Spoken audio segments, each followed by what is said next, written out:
নিবন্ধিত ২২টি দল ও জোটের কাছে সংস্কার প্রস্তাব চেয়েছে নির্বাচন ব্যবস্থার সংস্কার বিষয়ক কমিশন। তবে চাওয়া হয়নি আওয়ামী লীগ সহ জোটভুক্ত দলগুলোর কাছে। নির্বাচন ব্যবস্থার সংস্কার কমিশনের প্রধান বলেছেন, নির্বাচন পদ্ধতি পরিবর্তন নিয়ে কোনো সিদ্ধান্ত নেওয়া হয়নি।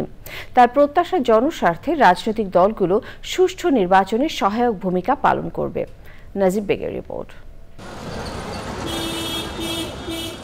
নির্বাচন সংক্রান্ত বিধান, জাতীয় ও স্থানীয় সরকার নির্বাচন সংশ্লিষ্ট সব আইন বিধি এবং নির্বাচন সংক্রান্ত সব ফর্ম পর্যালোচনা করছে নির্বাচন ব্যবস্থা সংস্কার কমিশন। ডিজিটাল প্ল্যাটফর্মে জনগণের কাছ থেকে মতামত চাওয়ার পর এবার সংস্কার প্রস্তাব চাওয়া হয়েছে বিএনপি ও জামাতসহ ২২টি দলের কাছে। তবে এ তালিকায় থাকছে না আওয়ামী লীগ ও তাদের জোটভুক্ত কোনো দলের নাম।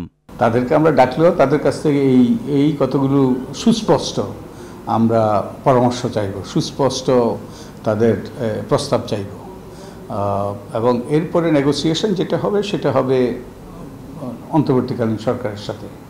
সরকার যাদেরকে বাদ দিয়েছে আমরা তাদেরকে ডাকছি না।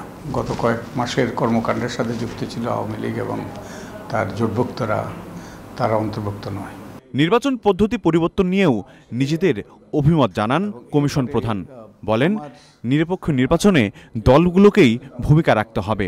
নির্বাচনী পদ্ধতি যদি পরিবর্তন করতে হয়, সংবিধান সংশোধন করতে হবে, এবং এ ব্যাপারে আমার যে ধারণা এখনো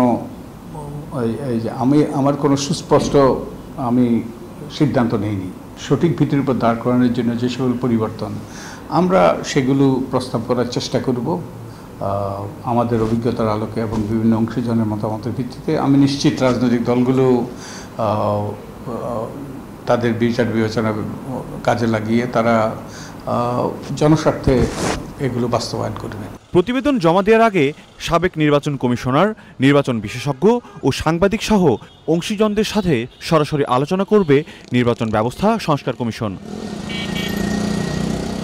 নাজিব বেগ, চ্যানেল আই, ঢাকা।